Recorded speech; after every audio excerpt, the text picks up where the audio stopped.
Blog Talk Radio.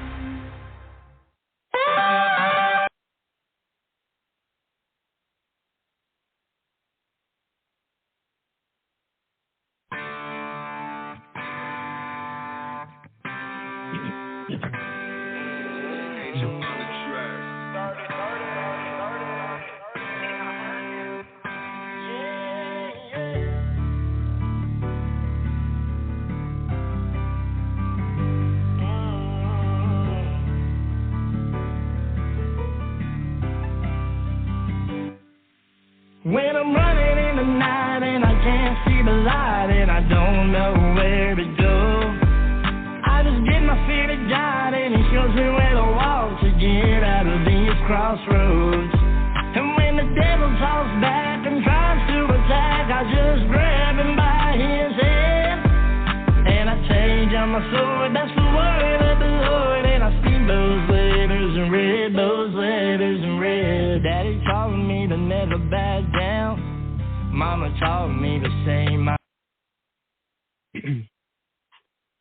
Okay, what's up, everybody? It's Jared Hudson here with the Southern Dirt Track Report, and also this podcast, Safety to Success, Safety and Racing Podcast, is brought to you by Race Safer Fuel Arrestor. Fuel safety should be a very, very important topic in racing. And, of course, our opening song, Levi Man, Letters in Red, is the name of the song. So y'all go to YouTube, look up Levi Man, type in the song Letters in Red, watch the music video, and buy this song off of Amazon Music. Buy some CDs from Levi. He's awesome. He's basically a country fried redneck like me, but it's Christian music, and it's pretty cool. So it's basically like country rap, but it's Christian. So check out the song Letters in Red. It's awesome. And we're going to have a great show for you. And it's going to be a really good show. Hopefully Robbie will call in at 7:30. We got Chase Montgomery. We'll talk about his local racetracks where he lives in Lexington, Tennessee. And, of course, we got Salem. We got Shannon Martin up there at Tri-County Speedway. Shannon races in the Iron Horse class, the 96 M car. So Shannon came on the Talking Dirt podcast last year, and so now we got Shannon on the podcast tonight, and we'll get him on shortly. And got to give a shout-out to my buddy Artie Schick that runs the Southern Dirt Track Report. And this weekend, I will be at Northwest Florida Speedway. They have the Travis Stowers Memorial Race. They're paying tribute to Travis Stowers. He died a few years ago. Pretty sad. Shout out to Scott Sessions and Grant and Jeffrey Odom and everybody up there at Northwest Florida Speedway. I'm hoping and praying that's where I'm going to be with Mr. Ike this weekend. I'll have my video camera with me, and we'll be videoing the features for the Southern Dirt Track Report. Join our supporters group at $4.99 a month. That's where all of our videos go. Artie was like, he said, hey, I'm tired of doing things for free. And you know what? I agree, because we don't make no money when we go to the racetrack. So this is our way of making money to help us with fuel or whatever going to the racetrack. And plus it shows you how bad, how dedicated somebody is to see their racing video. If they want to see their footage, when we got in our supporters group, all you do is you go to Southern Dirt Track Report, click subscribe, the blue subscribe button, and then it'll prompt you. And it's $4.99 a month. Anybody can afford it, So we appreciate everybody that's in our supporters group that watches our featured race videos. Of course, Artie does Hattiesburg, and then I did Hattiesburg a few weeks ago when I was there. And then, of course, I filmed at Deep South Speedway, Tri-County, and then I film at Northwest Florida Speedway, and then sometimes I'll film at Wynot when I get to go up there. So, and then, of course, Wynot's got the Big Fall Classic this weekend. So for those who don't know, the Rodney does not put on this race. It's put on by the Thrash family. It's got the Mississippi Super Late Model Challenge Series. So Charles Thrash and Miss Jamie Thrash, they put on this race. They rent the track for the weekend and put on the Fall Classic.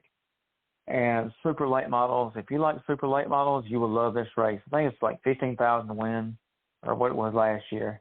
Pretty awesome race. Scott Bloomquist won it one year, so that was pretty big deal because they said Scott Bloomquist has been trying to win that race for years. And he finally won it one year, and that was cool. He's a legend. So if you're in the Mississippi area, go to Wynot this weekend. That'll be awesome. And then if you want to see some awesome vintage, pure stock, and junior slingshot and IMCA mod racing and all the other awesome classes they got it. And Fishway, go to Northwest Florida Speedway, see Scott Sessions.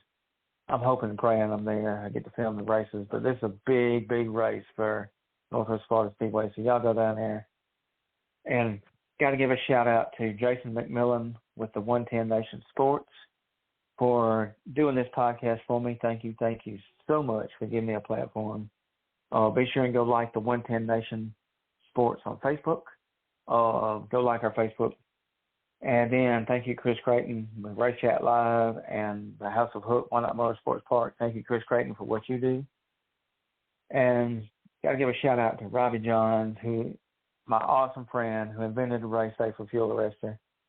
Y'all check out the website I built for the fuel arrestor. It took me a long time to build it. I got a lot of hours in building that website. I want to know your feedback. Tell me what you think. Be honest. And thank you, Miss Tina, Robbie's wife. She helped me with that. I didn't do it all by myself. Miss Tina did help me. So thank you for Miss Tina. And our website is Race Safer Fuel Arrestor, LLC.com. Check us out. We got a Facebook. Go like our Facebook because Race Safer Fuel Arrestor is the one that's putting on this podcast. So thank you to Robbie. And hopefully Robbie will get to call in and talk about the fuel arrestor and talk about racing. Robbie's been in racing long time. He can tell you his history. His dad drove sprint cars back in the 70s. Robbie started racing himself in the 80s, and Robbie's got a bunch of stories in racing. And he'll also talk about how he invented the fuel arrestor, why he invented it, and stuff like that. So be so excited to get Robbie to call in. And if you're listening to the show, share the link, because nobody's going to know that we're live on this podcast unless you share the link and tell people we're live. Because, I mean, people have to know that we're live on the show. And if you're a call in, make sure you share it with your friends and family so they know to tune in and listen to you. We got Chase Montgomery and then, of course, Shannon, and then hopefully Robbie. So Chase is calling in last. And the fuel arrestor is, of course, made in the USA. NASA grade material. It's a great safety product. Fuel fires are very scary. We've documented dozens and dozens of fuel fires on our Facebook. And don't just think they say, well, they just make the fuel arrestor only. No, sir. We make a fuel arrestor not just for the fuel cell. We make one for your battery. It goes around your battery in case your battery explodes to keep battery acid from getting on you. And then we also make one for your fuel pump. Goes around your fuel pump. So if you have an explosion in front of your motor, then there you go. That'll help prevent fuel fires. And then, of course, we make the fuel sleeve and whatever size length you want. Goes all the way from the back of your fuel cell to the front of the car. Make it as long as you want it. And then, of course, our main product is a Race Safer Fuel Arrestor. If your fuel cell gets damaged or ruptured in any way, this will soak up a good bit of your race fuel. It may not soak up all of it, and it'll still take damage like anything in racing. It's not foolproof. But it's like our friend Kyle Jinks over there at Front Wheel Drive Friday said on his video, the one he bought from us. Kyle described it best. It gives you time to get out of the race car. It gives you time to get unbuckled and get out because, it takes a minute to get unbuckled from these seat belts and get out of your race car. If your car's on fire, that's pretty scary. And so the fuel arrestor will help prevent fuel from spilling from your fuel cell. So give me a call. My number is listed on the website and our Facebook. And now let's get to our first guest. And we got, so Robbie's listening. Sweet. Thank you. That's my dude, man. Robbie's my friend. Thank you for listening. All right, so let me see. Let's get our first guest on. Let's see. Let me make sure.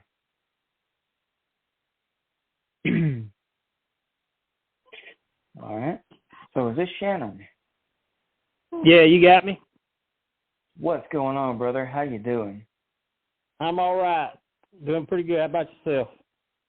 Man, I'm doing dang near Skippy. If I was any better, I'd bet a golden goose and I'd lay a golden egg. There you go. There you go. So I'm glad you called in because I enjoyed it when you called in to Talking Dirt last year. And so this is pretty cool. So you race. So tell everybody what class you race, the Iron Horse class, right? Yeah, I race the Iron Horse late model class, stock late model class. Run it. This will be my second year. It's fun. It's real competitive. Class is growing, and just like racing. I agree. I think, in my opinion, so I've never been huge on late models, but I got to say, the Iron Horse class is my favorite late model class. It's the fastest throwing class because I know you race with my buddy Jamie, and there's a lot of good drivers. I saw Christian Porter got him an Iron Horse car, and he showed up to the last race. So that was cool. Yeah, he did. So, and I hated to see that he blew up. I don't know if he blew a radiator hose or what it was, but all I seen was smoke coming out the car. Yeah, I seen it in the video. I didn't see it live, but I seen it in the video. Man, that was, I mean, it was like the last lap or whatever it was. I said he was doing pretty good, too, to be first time in a late model. Yeah, I was impressed. And I said, oh, there goes Christian going down. And then all of a sudden I seen that big smoke coming out the car. I said, man, I hope he didn't blow that motor. I hope it was just a radiator hose. And he pulled off with like a lap to go. I said, man, that sucks, man. He just got it. So where are you at in points in the Iron Horse? Be honest with you, I don't know. I've had some engine problems, engine troubles, and I got up to third, I think, and had some engine troubles. I think I'm fourth or fifth or sixth. I'm in the top six, I think. I ain't looked. All right, tell you what, I'm gonna look. Got you on my Bluetooth earbuds. I'm gonna look right now on my race pass on my phone. All right, so Tri-County Speedway, I got it on my favorites, which is awesome. Tri-County Speedway is an awesome track, and I know you probably seen my news the other day, but I forgot to announce this earlier. But Isaiah asked me if I wanted to be the announcer at the racetrack. I was like, oh man, I can't believe that he asked me to do that. And he had seen my race videos that I post on our page and was telling me how he liked the commentary and stuff. And he's like, hey, I think you'd be good at it. And I was like, okay. So he signed me up for the next two races, and I told him I'd do it. That's cool. I seen it on your Facebook post. I said, well, heck yeah, there you go. I said, you're going to like that, and I think the fans are going to like it. Yeah, I think because, so one of the things that, and you're going to get a kick out of this, I'll have to show you one of my recent videos I posted in our supporters group. But I told Isaiah this, and this is so funny. Like, I've been doing this for several months now in my videos. But I got to give a shout-out to Larry Falk because he drives a pure stock in the IMCA mods, and so everybody's got the joke his car is the town of Bedrock, Flintstone Mobile or whatever. So all my videos I see that on the back of his car, and I was like, oh, there's Fred Flintstone going to come on the racetrack. You have to do. Isaiah told me, he said, man, you got to tell him that. He's going to get a kick out of that. I just can't help it. Every time I see his car, I say, oh, there's Fred Flintstone going to come on the racetrack.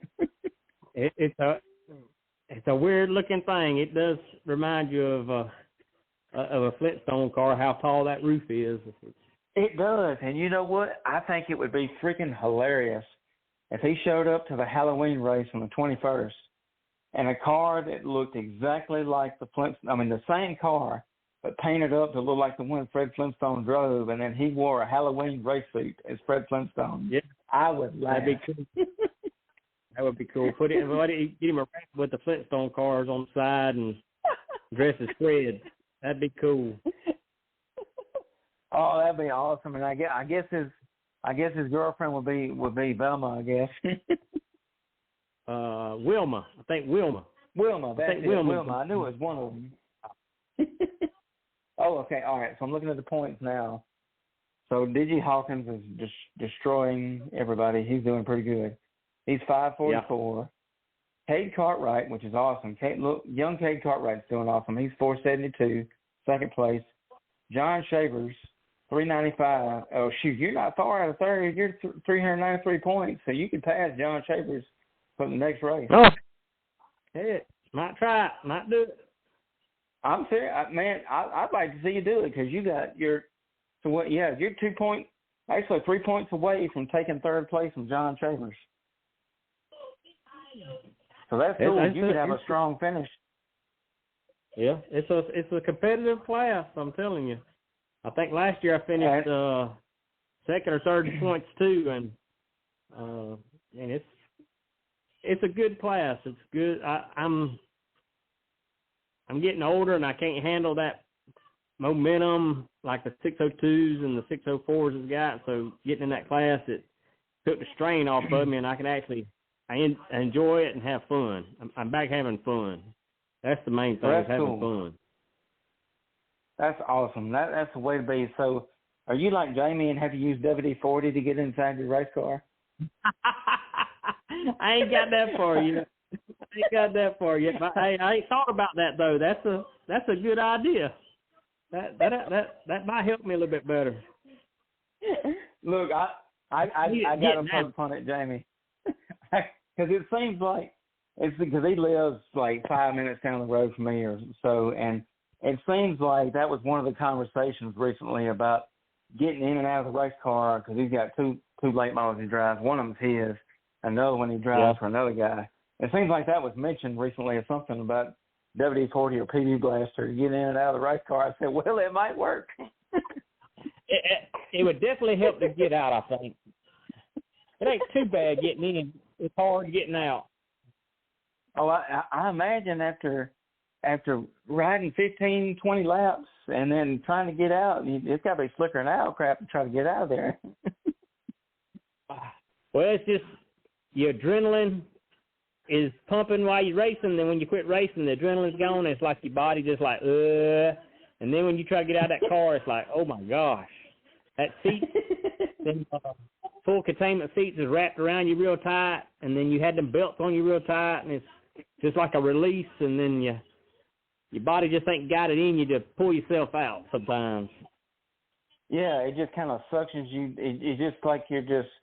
Oh, it's like, man, you feel like a vegetable, you know. Yeah. So. Yeah. One thing I'll say about Tri-County is they got an awesome track, awesome race service, and one thing I do like is I try to tell people, I've been to a lot of racetracks in my day. I've been to asphalt tracks, dirt tracks, and I've never been in a racetrack where you can go inside of one of your concession stands, sit inside with the air conditioner, eat, and watch the race. How cool is that? Hey, that's cool. That's one of the, I guess one of the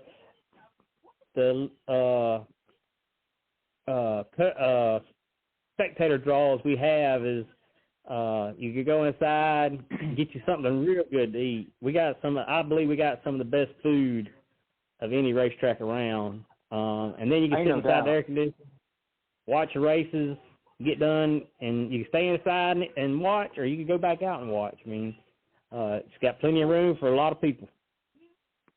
And you know, like I can't really eat racetrack food anymore due to my horrible health problems I'm dealing with. But I'll say this: their chicken tender basket is cheaper than anybody. It's $6 for chicken tenders and fries, and it tastes so good it makes you slap your whole family and your cousins.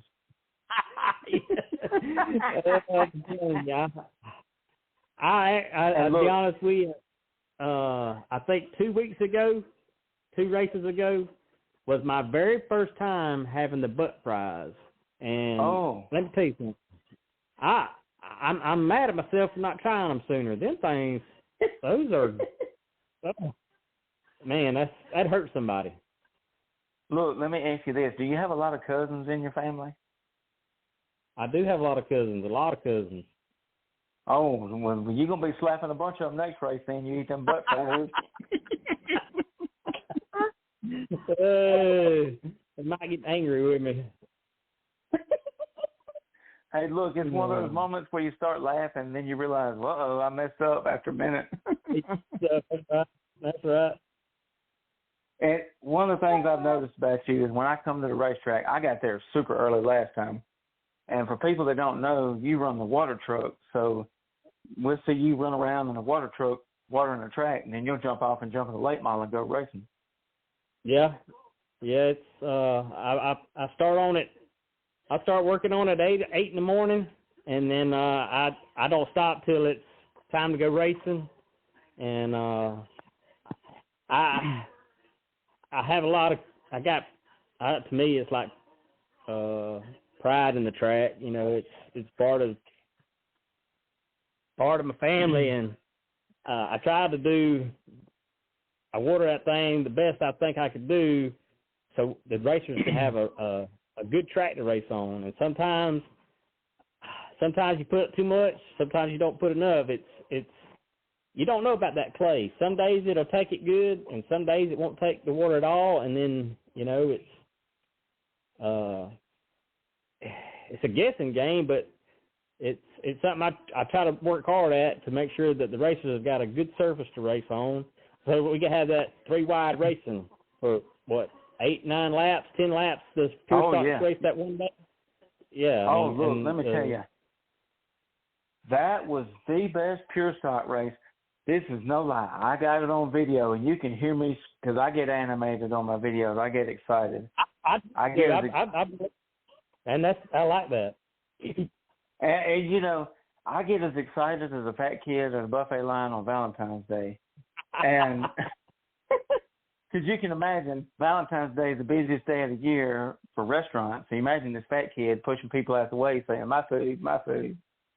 That's right. But anyways, so I'm watching this, and I'm freaking out. I was like, oh, my goodness. It was Wesley Holmes, the 52, Fred Flintstone in the 3, and then the 11 of Ethan Pickard.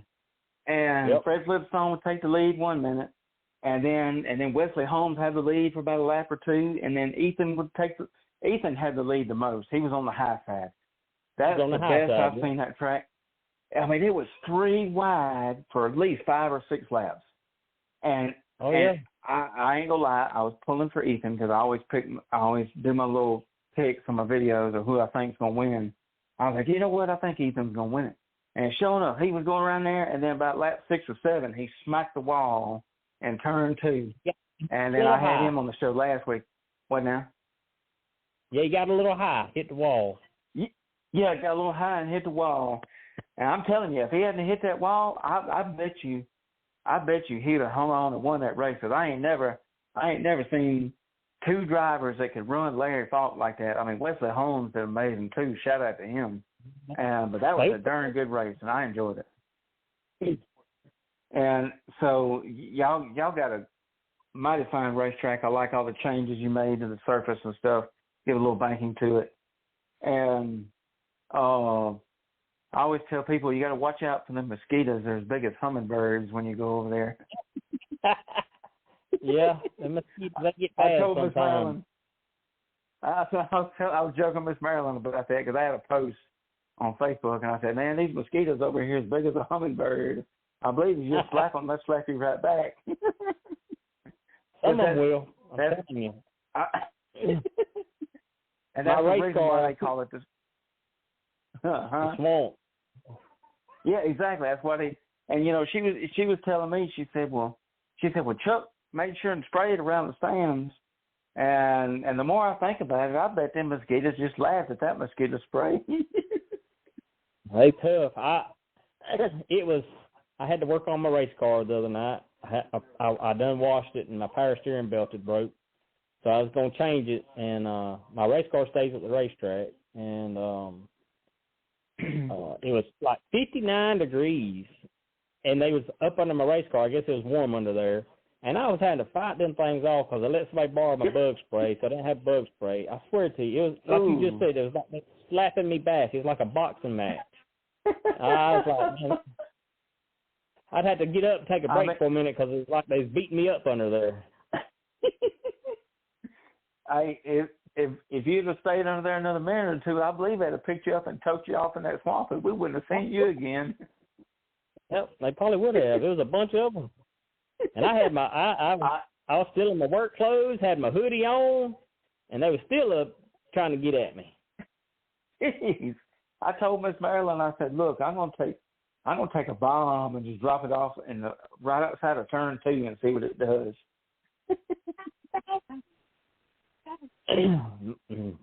So we got some stuff we're gonna try for the next year, and to ward them things off, and we hoping it works, but we're gonna see. Oh, that's great. That's great. I'm glad to hear that. That's great because that'll help people out a tremendous amount, especially people that's parked in the pits. Yeah. That's right. So a question for you is, so this is, of course, a safety podcast, and so what do you do, or what do you prefer safety-wise, or what would you like to see safety-wise in late models or just racing in general? What do you like to do?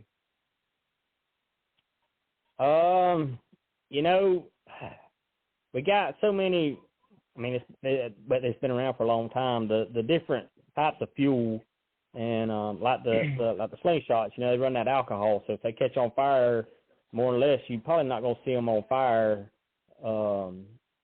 I just like that the fuel arrestor that you got, or like late models, like most late models or newer late models, they have the fire extinguisher system on there. So when the temperature gets so high, it's gonna kick on and hopefully put the fire out. Like sprint cars, I'm surprised they ain't got them already on sprint cars, but I think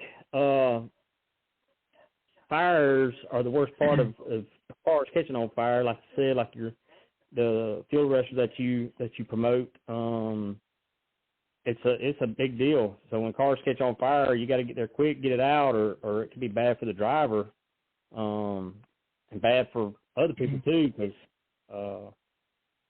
fires can get out of hand quick. But Amen. I mean, good fire suits. You need good fire suits. Some sort of apparatus or some sort of component that'll help take care of fires, just in case you catch on fire. Like when my car, I thought it was catching on fire because I smelled oil, so I said, "Oh, when the smoke come out, I thought it was catching on fire." I was getting out of that thing as fast as I could. I was unbuckling, and I was trying to get out as fast as I could because I don't like fires, so fires are scary, and they leave a mark. Yes. In fact, there's a video I shared on our Facebook page. I'll have to show you. But this was a video from last season, I believe. Was it last season or this season? It's a sprint car race. And all I know is the story they shared with the video. But there was a sprint car, somebody was filming, and they only posted the clip of the car, but the car come around and you see it, and the car is just slowing down, and the car catches fire on the sprint car.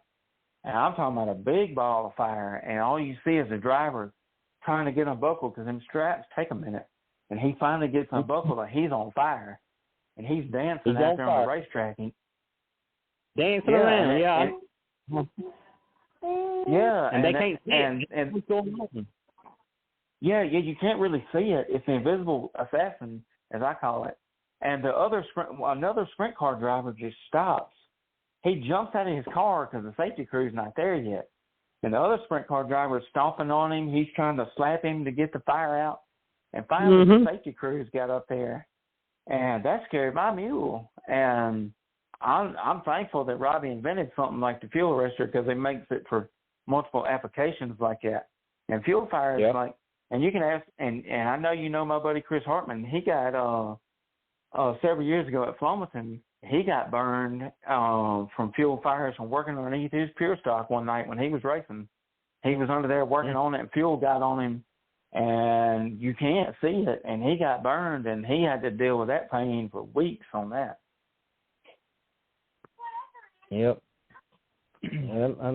Fuel fires, any type, really fire, oil fires, any fires, it's That's right. It's bad for the driver.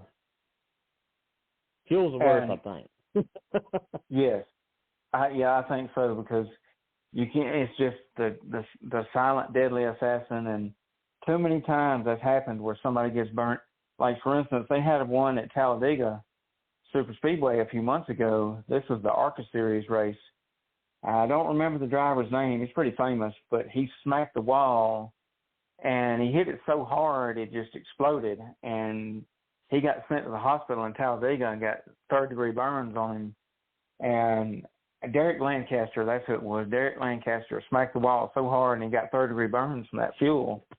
And I haven't seen an update of how he's doing now, but I know he did. He was good enough to where they sent him to the hospital. So Tri-County has 2 races left in the season. So you want to talk about those 2 races? Well, I do know we got the hayride coming up on the 21st. Need to tell everybody, get the kids out there to get them some candy, get to ride through the pits, and most drivers give out they give out candy and sign pictures of the cars. It's like a meet and greet with the drivers, but you get candy too. You get to ride on the behind the tractor on the hay, and then we got the Legacy, which is our year-end race. I believe we're having it on a Saturday and a Sunday. We had it on a Sunday last year because it rained Saturday, and we had like a church service, and we had drivers and fans and family there, and that was awesome. That was an awesome event to be a part of on that Sunday because of everybody getting together for church, have a church service, and then we raced, and it was it was an awesome day. But we got that. Great, they got the new Legacy T-shirts going to be coming out. They look really good. I like them. They are sharp.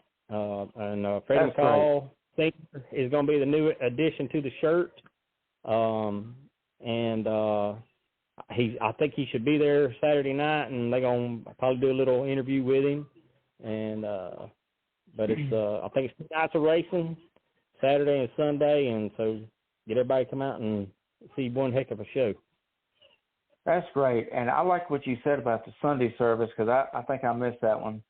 But that's pretty cool. People go to the racetrack to hear Jesus. What better thing to hear at a racetrack than hear Jesus? It was something to be at. There was quite a few people in there, race car drivers and fans and a lot of folks in there, and it was really nice. That's great. So, what's the payout for both races? Now, I don't keep up with that payout.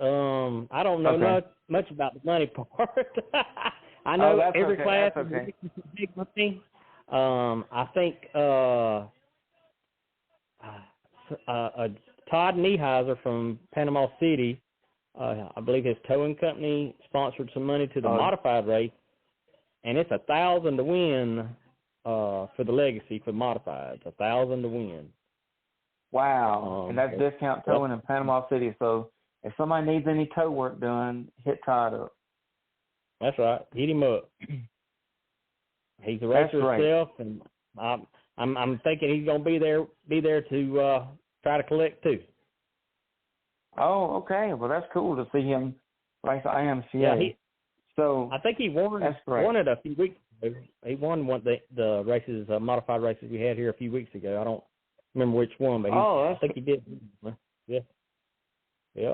Well, that's awesome. So before we let you go, you got any sponsors you want to shout out before we get you? Just got my Advanced Recycling, Environmental Recycling, the company I work for. Got them. Tri-County Speedway, TSL Trucking. I think that's about all I got on there. Bridges of America, a guy sponsored me, and he put that on there. It's like a rehab for folks, or like a call center for when you're having some problems with your addictions. And I think that's about it. That's all I got. Wow, that's awesome. Okay. And I'm sure you can find each one of your sponsors on Facebook, and they have a website. Oh, yeah. Okay, great. Well, that's awesome. Well, thank you for calling in. Hey, I appreciate you having me on. Let's do it Appreciate again. it. And you, yeah, you can call in anytime. You can listen anytime, every Thursday at 7. Sounds good. All right, appreciate it, y'all. And that is all right. Oh, I don't know if I cut him off there or not. Sorry about that. But that was Shannon Martin, Tri-County Speedway.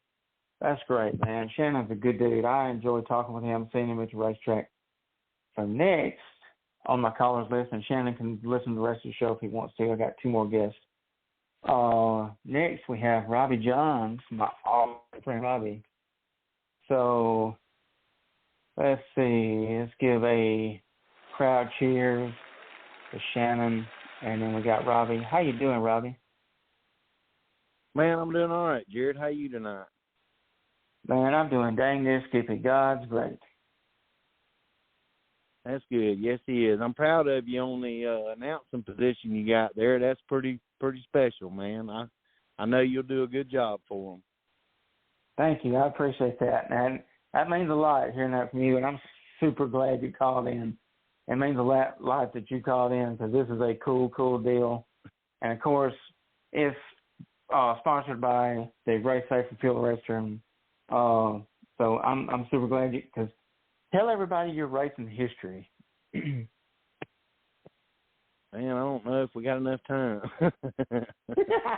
But I started, my dad raced, down in, we lived in Lakeland, Florida. My grandfather owned a parts house, and we was a speed parts distributor, and it was called John's Distributing Company on Massachusetts Avenue, right there off Memorial Boulevard. And he kept it open for about 50 years or so. And my dad, it closed down, and, all them little old Advanced Auto Parts and Rose Auto Parts and AutoZones, they all kind of put the old-time parts houses out of business. They could buy stuff cheaper and sell it cheaper. And we just moved along in life. My dad retired, and but he used to race there we used to run the very start of the TBRA, the Tampa Bay Racing Association. It was for the sprint cars, and the first World Outlaws, they started down there around Tampa at East Bay, and we used to run there. He'd run dirt, and he'd run asphalt, and he won on both of them. Matter of fact, him and Jan Opperman are the only 2 in the IMCA Winter National Series that had wins on dirt and asphalt. Wow. That's awesome. It was like in, 1977 or somewhere along there. But I was a kid, growing up along there and going to all them racetracks and living with all them, legends every weekend at the racetrack. I didn't know it as a kid until I got older. I was like, wow, man, I didn't know the people I was around. But they were all now like, they're all legends. They all treated you like family. I mean, Jan and Opperman at the fairgrounds, we used to go to the Tampa Fairgrounds for the Winter Nationals, and, he would take time and talk to the kids, and he was always talking about Jesus, and he just was a really, really cool fella. And he'd tell you, he said, well, I got to get back to work now, and we'd stand around there and watch him work on them cars and get things ready. And Ray Lee, when he used to come stay with us, he was inducted into the Hall of Fame. He's one of the out west racers. They'd come to Florida and for the winter and race down there. And funny story about Ray Lee, and they called him Sully. They were tuning the injectors on my dad's sprint car, getting ready to go to the track. And my dad was at work, and Sully and Ray Lee was in the garage working on the sprint car. So they got it all ready to tune it in and everything, and they pushed it off down the street. And Ray Lee goes down and makes the turn, comes back, and it was kind of up a hill grade going into the garage, and had oil dry on the floor of the garage. So when he turned the corner there and come in the driveway, he hit it to go up in that garage, and when he did, he hit the brakes and slid through the garage, knocked the washing machine and the dryer out the back of the garage, laid in the yard. My dad pulled up about that time, and Sully's telling Ray Lee, says, man, we got to get out of here. Bobby's going to kill us. And my dad come up and said, what the hell's going on here? And he told him what happened. He said, well, damn, did you hurt the car? And my dad wasn't worried about the washing machine and the dryer and the whole backside of the house tore out. So he said, we got to get this thing loaded up and go to the racetrack. So they went and raced that night, and the washing machine was out in the yard. We always picked on Ray Lee and told him that he put my dad's washing machine, the only sprint car driver ever to put a washing machine on the pole. He put that washing machine out of commission. They sure did, man. It knocked them out. You know, it was just old wooden concrete slab foundation with wooden walls, 2x4 walls, and had wood on the outside of it. And it, wasn't nothing for it to go through it, but it was just the fact he slid through that whole garage and knocked all that stuff through the washing machine and all that out in the yard. And to top it off, he wasn't even worried about the washing machine. He was worried about going to the racetrack with the car. Yeah, Sully thought my dad was going to kill him because they done tore up the back of the, garage and all. And my dad, the first thing he said, well, did you hurt the car? And he said, no. He said it just mashed the bumper there a little bit. And they pushed it over, and we loaded on the trailer. And off to Tampa Fairgrounds we went. Please tell me he won the race that night. No, I don't think we did good that night. Uh-oh. That's a we used to run in 302 high wind motors, and they sometimes we had motor trouble. Yeah, we turned that thing 95, 9,800 RPMs down straightaways. I mean, them sprint cars they were something back then. They had those side pipes on them, and man, when they'd come by the straightaway, they run methanol, and everybody would be crying and holding their ears because they were so loud. Golly, you see, that's a different time back then than the sprint cars they got now. They've come so far. I don't know, them sprint cars now, them 410s and 421s and all them big killer motors they got on them, they're pretty stout machines. But even so, back in the 70s, they ran big blocks also in those cars. And it wasn't nothing to see a 427 or, in them sprint cars. Wouldn't it be cool to own one of those old original sprint cars with a 427 in it and it still ran? I'd love to find it. My dad had a very famous car that Wayne Ruderman drove, and it was the 00, and they called it the Cash and Carry Sprinter because Cash and Carry supermarkets, they used to sponsor the car. Well, it was a unique car because it was a CAE car, and they took the cage and had it the same company that used to nickel plate the shopping cart. Well, they took the whole frame and cage and all down there and had it nickel plated, the same thing as in shopping carts, and it was painted a maroon. And my dad bought it, and then he painted it a tangerine orange, and that's when he wrecked at Palm Beach, and it caught on fire and flipped. He was leading the race, a 50-lap race. They was 35 laps in it, and he was straight away ahead in the lead, going to win it for sure. And the 3X car of Jimmy Dodd blowed on the backstretch, and he run into the oil, didn't know it, and it spun and flipped and landed up against the wall and caught on fire, and he got out of it. But they rebuilt the car, and it was painted a blue and yellow then. And everybody always asked me, said, man, why was your dad's cars always blue and yellow? You never seen a blue and yellow car. And the reason it was blue and yellow is because he was stationed in the Navy in Pensacola. And he always loved them Blue Angels, those jets. And we always painted those cars the same color as what the Blue Angels were because he always called it his jet. He wasn't a pilot, but he worked on them, and he said that was his jet. Oh, that's a cool story. That's really neat. That's some nostalgia racing history right there. Yeah, and then he cars up until, 79 or 80, and he used to run, he would bounce back and forth. We'd run sprint cars for a while, and then we'd run late models, and back then they had those Chevelles, like a 65 Chevelle, and they'd put a 57 Chevrolet frame up, or a 55 frame, I forget what it was. It was some trick they did to use the frame out of a 57, I think it was, and they would put it under that car and make them work. Wow, that's cool. That is rated R for redneck right there. I like that. And then later on, he went to the super late models. We had what was called a Bach chassis, and then there was a Warhorse chassis he got from Georgia, and then we had Red Farmer come down and stayed in his camper behind the house where the washing machine and the dryer landed. He came down and stayed in his motorhome and built my dad a brand new, I want to say it was a C.J. Rayburn back then when he was, or maybe a Junior Hanley. I think it was a Hanley chassis, or no, it may have been Dillon. I think they were in dealers for Dillon back then. But anyway, Red Farmer built him a whole complete car. He won a pile of races with it. It was a red number 21. Wow. Red Farmer. And then, of course, I bet you Red remembers that. Well, remember I told you about it when you was at Talladega there with his crew, and you was telling them about it, and they remembered it. Yeah. Red was always a good friend of the family.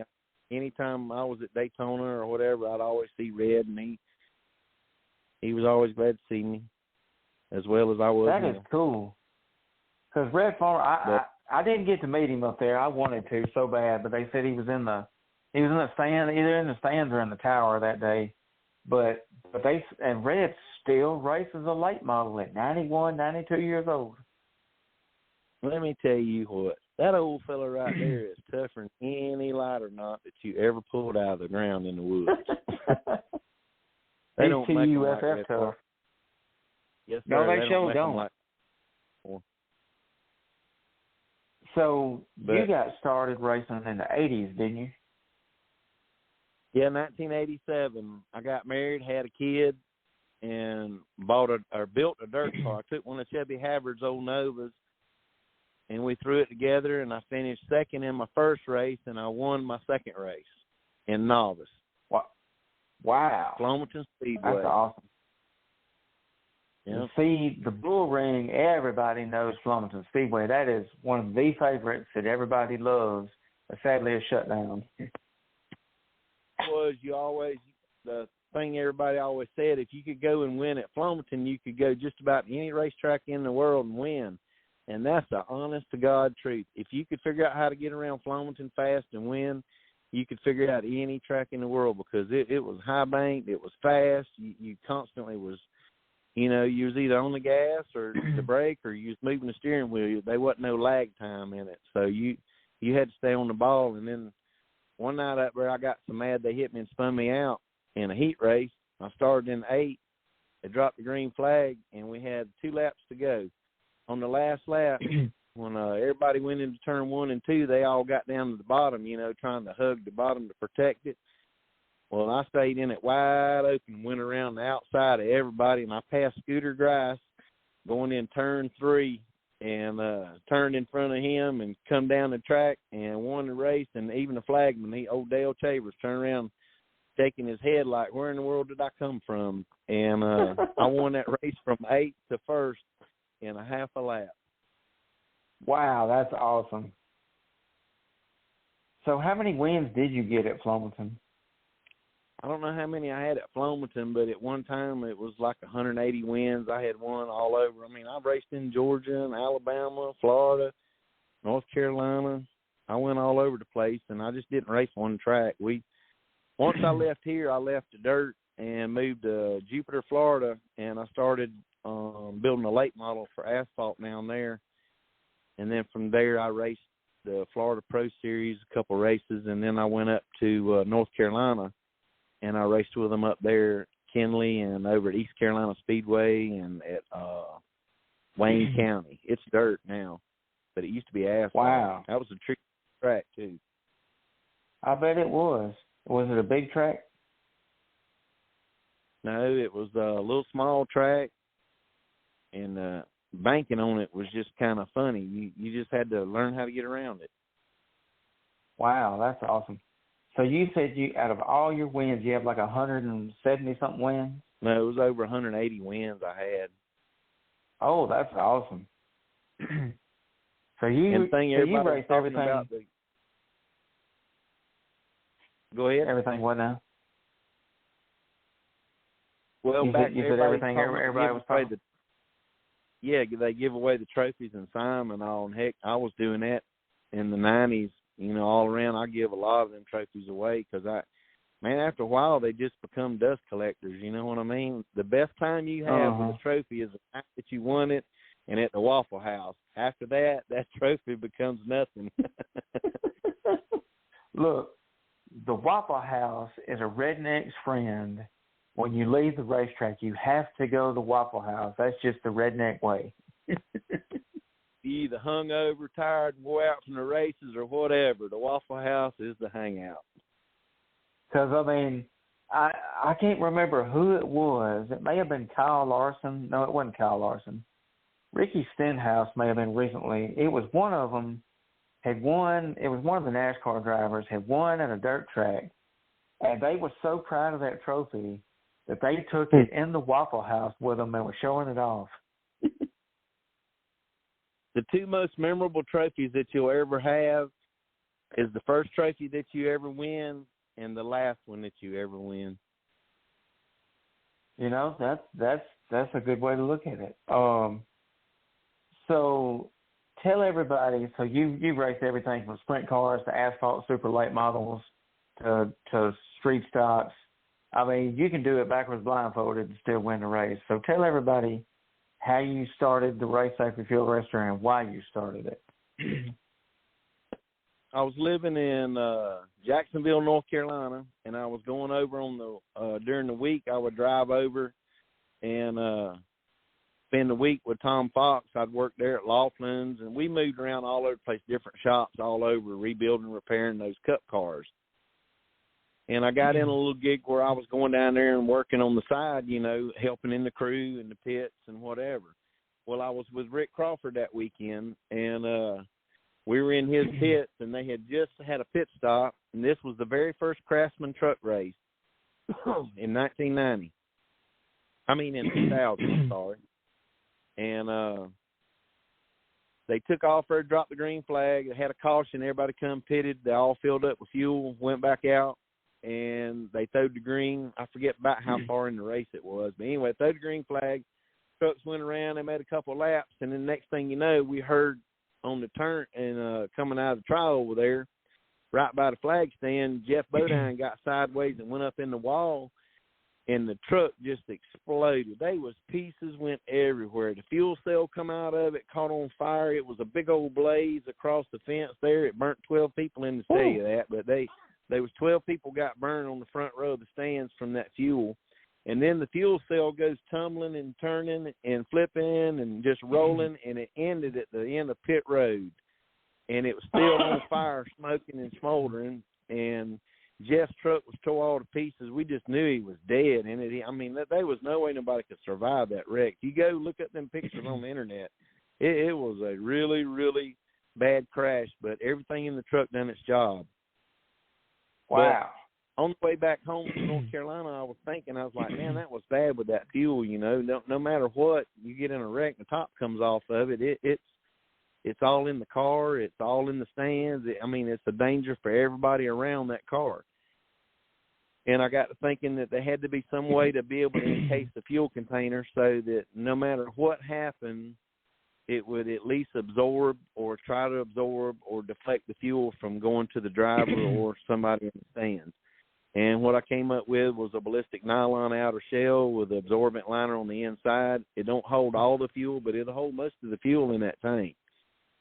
And most of your short track cars like these street stocks, modifieds, they just got that bell top that clicks on there and it locks and that's it. Well, if that thing deforms any kind of way in a crash, gets bent, or whatever, that cap comes off. Well, you got an open fuel cell that'll dump every bit of that fuel, and God forbid they die down. But most time what happens is that bell cap will come off and it'll squish the tank, and the fuel will just overflow out of the tank down on the track and car and everywhere else. And then it just takes a spark, to ignite it. And I was going to tell y'all, everybody's so scared of alcohol. Alcohol is actually a safer fuel than what regular racing fuel is, because if you'll do an experiment, put one drop of fuel on a plate or the floor or whatever, put a couple drops down there, and hold a lighter over it and just keep holding it close, getting closer until it ignites. It'll ignite way up above because the fumes is what burns on it. Alcohol, you actually have to get the flame down on the alcohol before it'll actually ignite. And, wow.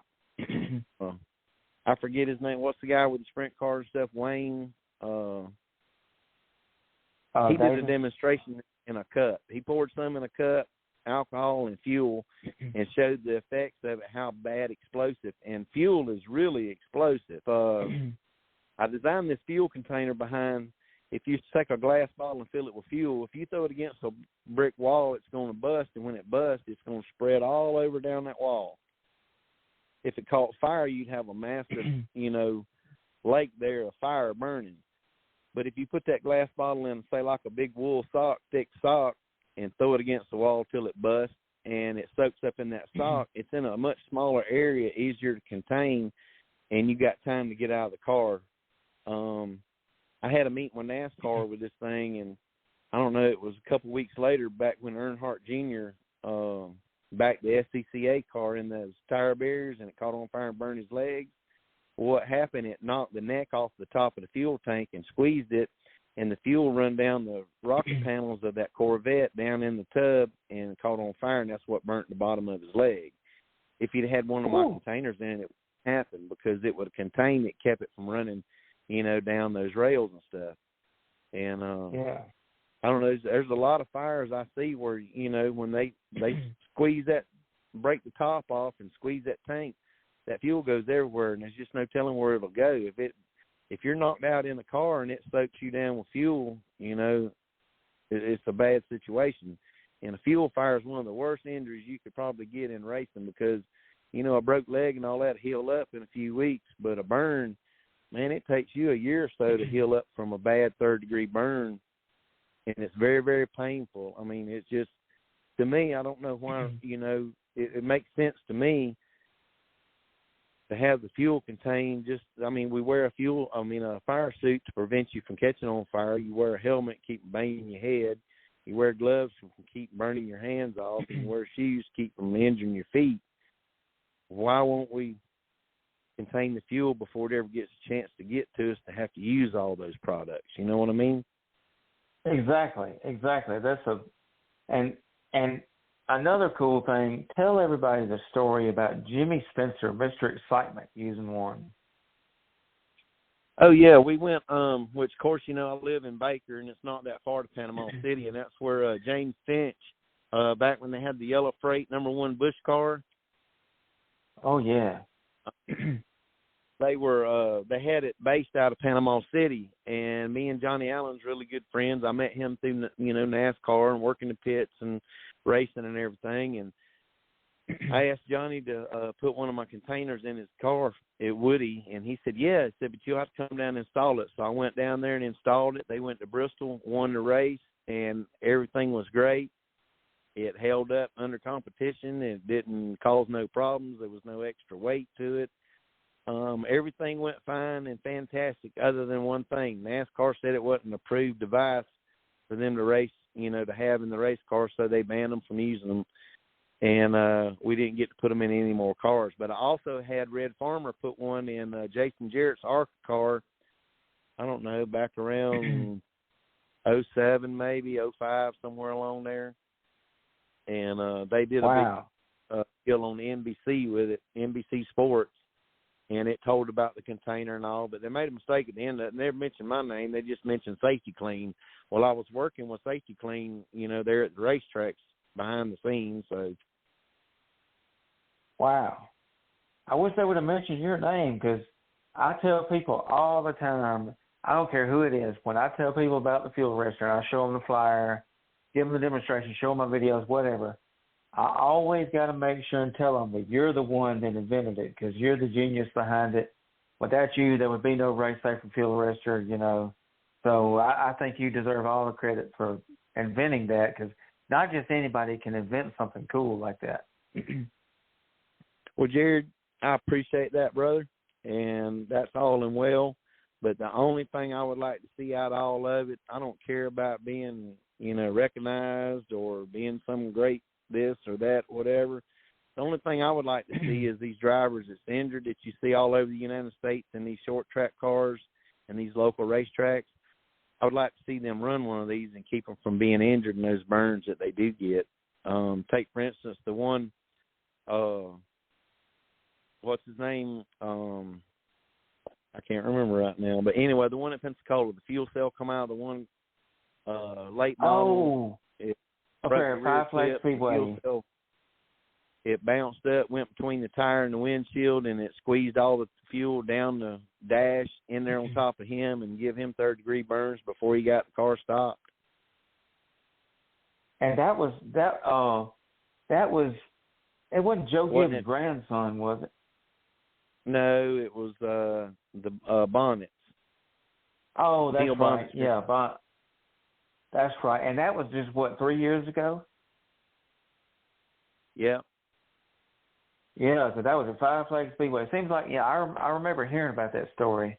That's pretty scary. I wish more people took fuel fires serious instead of joking around, it won't happen to me or blah, blah, blah,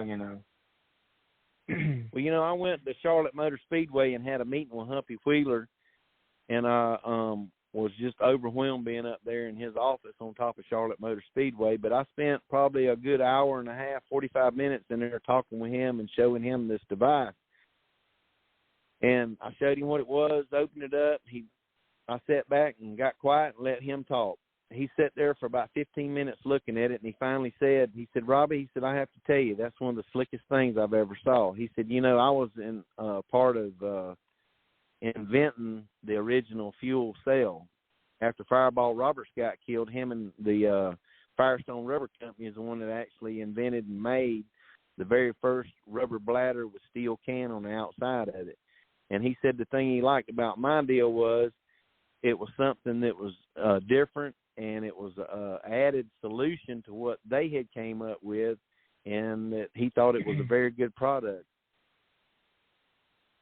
Wow, that's awesome, because Humpy Wheeler is a legend. Like, I think he's on my friends list on Facebook, and anybody that knows anything about NASCAR knows that Humpy Wheeler is a legend, like Richard Petty. He raced for all them back in the day, One of the finest men I ever met. I really enjoyed that meeting with him, and he really gave me some good insight. He's the one that told me to just don't worry about, he said NASCAR had, 60 cars at any time that could show up at the track, and trying to market to those 60 versus the millions that's out here in the short tracks every Saturday night. And I got to researching and looking. I was like, man, he's right. There's a lot of fuel fires at these local tracks that you just never really hear about, unless people like y'all, do something about it. And of course, social media now has really brought things to light where everybody can post pictures and this and that. And, you really get a grip on exactly how bad fuel fires are. And the fuel cell hasn't changed since the 50s when they invented the first one. It's still a rubber bladder with a steel can. They made no improvements to contain the fuel 100% or even 80%. It's there's a a very lot of vulnerable safety piece, products. but it's better than a steel can. You know what I mean? And, there's a lot of safety products out there. And then I've even seen the fuel cells that have the gel in it. But there's nothing, in my opinion, that compares to our product, the Fuel Arrestor. It's just my opinion. I think it's the best fuel safety device in racing. That's my opinion. Well, the Fuel Arrestor also contains the lines and everything that's involved with that can. The fuel cell itself, even with those gel packs in it, if the net gets broke off of the tank, they're still vulnerable. You know what I mean? That gel pack ain't going to do a thing. The only thing the gel pack will do is if it knocks a hole in it. And, ours is basically the same thing. The absorbent liner wicks that hole up, and, it'll divert, start soaking it up before it actually let it go out the hole. We did a test in North Carolina at the NASCAR Safety Center up there, and where we dropped the fuel cell off of a trailer. Matter of fact, the NASCAR trailer, we dropped it off the back deck of the NASCAR trailer onto some spikes, and it was up to 13 minutes before any fuel come out of those holes.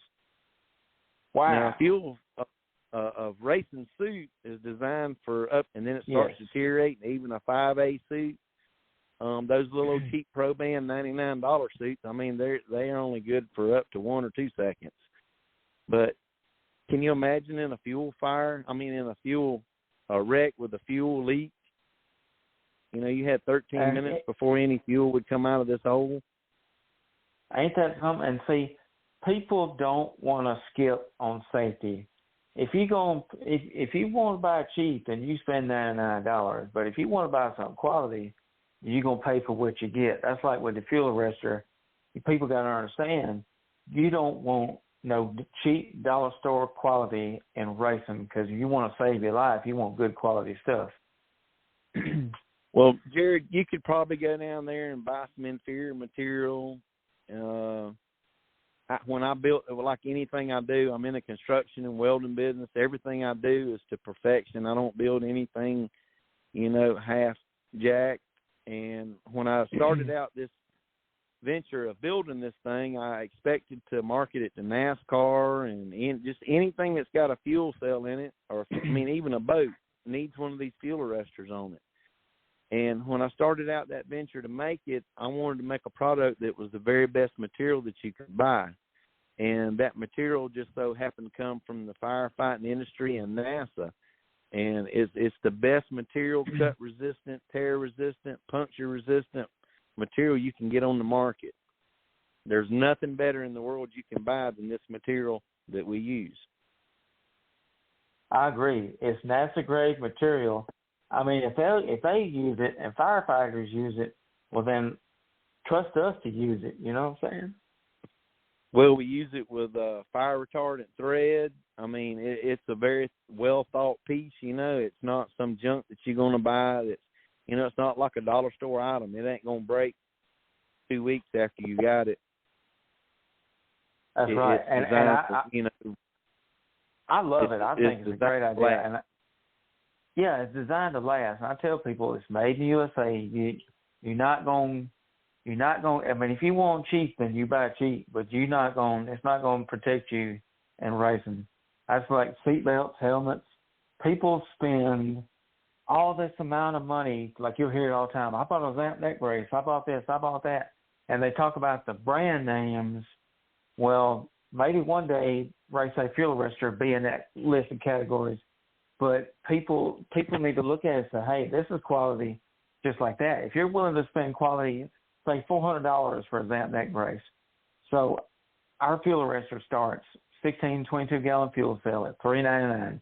If they can spend $400 on a Zamp neck brace, surely they can spend $400 on something to keep them getting burned in a fuel fire. Well, my dad always told me if you got a $5 head, you buy a $5 helmet. Exactly. Your dad was smart. But true, I mean, laying all jokes aside and everything, it's a very good product. It's the very best product you could make out of the material that we use. It's all American made products. It's made in Jay, Florida. A little lady with a sewing factory over there makes them for us, and she does a fantastic job. She's a professional, been sewing for many, many years. She's got things that she done to it to help keep it from, it makes it stronger the way that she sews them. It's just a really good product, and unfortunately in our day and time, inflation and everything, I mean, we really don't make a whole lot off of them fuel containers, but, I wanted it to be somewhat affordable, and I wanted it to be obtainable to people, and I wanted, to save people's lives with it, because you can get infections from, there's just all kind of bad things that come along with just getting burnt. It's not like a cut that'll heal up next week. That's right. And so tell everybody the different applications we make it for, because, one thing they hear is, just fuel cell only, but no, we make it for more than just fuel cell.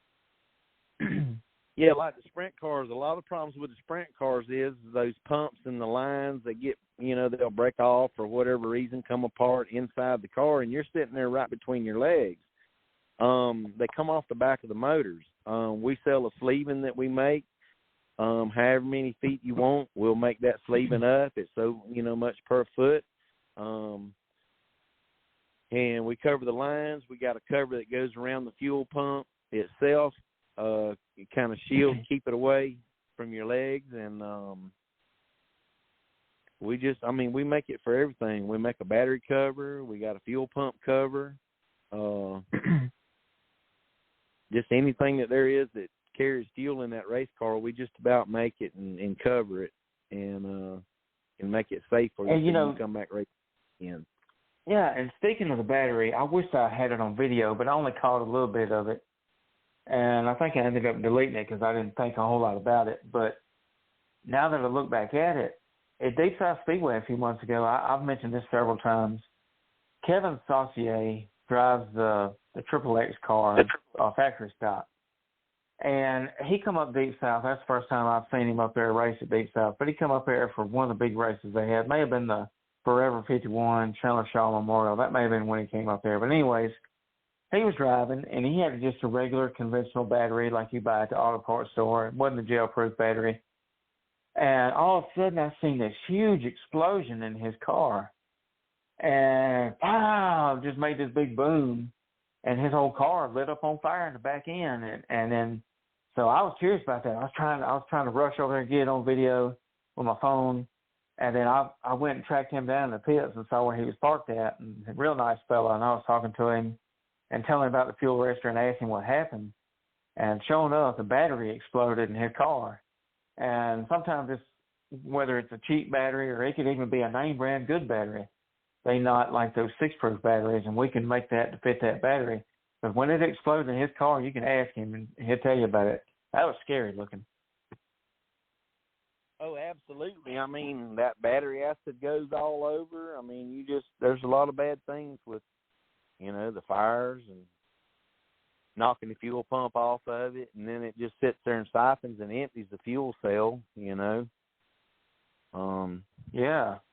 The fuel arrestor, like he said, like Robbie said, fits all kind of applications, not just the fuel cells. So don't just think, they make it for fuel cell only. No, we make it fit any car. If you want one for a go-kart, we had somebody reach out to us about maybe getting one for a go-kart. And I think it might have been Dave Chisholm that was talking to me about that.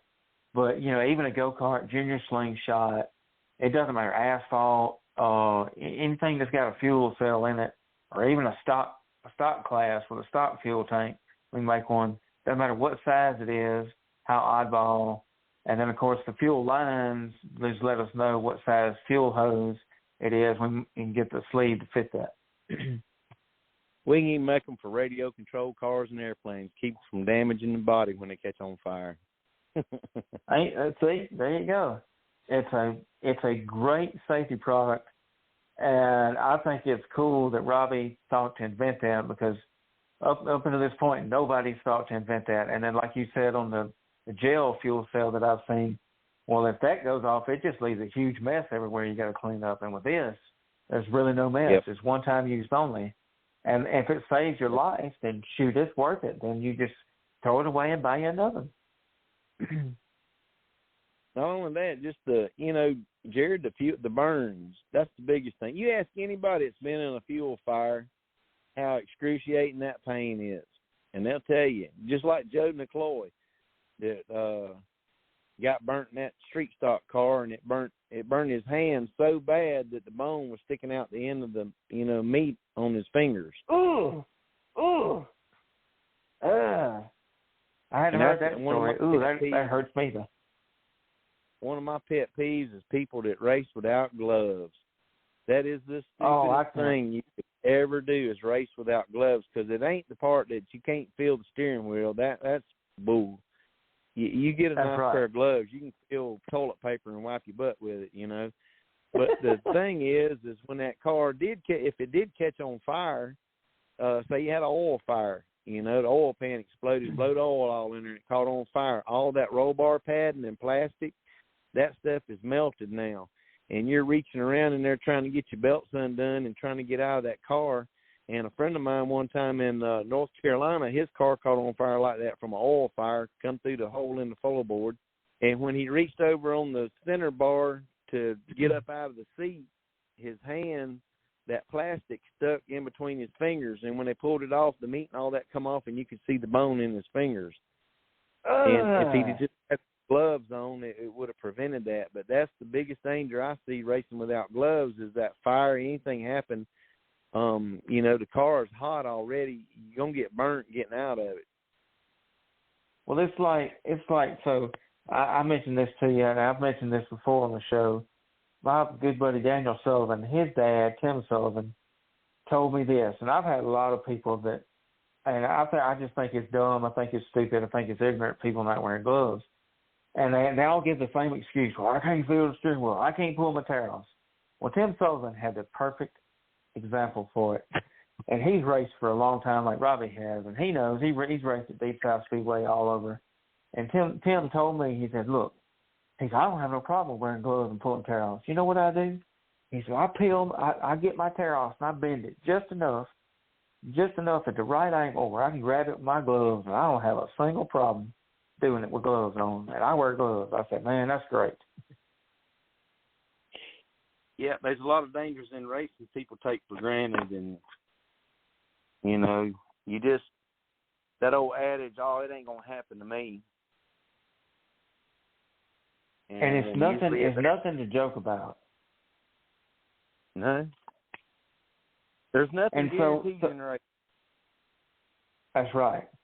And really, the only thing that's shown enough guaranteed in life is Jesus Christ. I agree with that. Because Jesus, look, this is what I tell people. So, all right, so let me read this verse here. All right, so I'm on our website right now, RaceSaferFuelArrestorLLC.com. And so let me log in here. All right, let's see. Race Safer. Wait, let me go back in here. All right, Race Safer Fuel Arrestor. All right, there it is right there. Pull the website up. All right.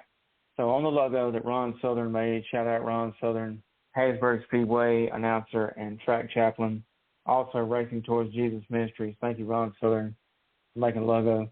But the verse is Psalms 4:8, in peace I will lie down and sleep, for you alone, Lord, make me dwell in safety. That's pretty cool. So it makes us think about safety. And the verse that I really, really like, I like better than that one. That's a good one.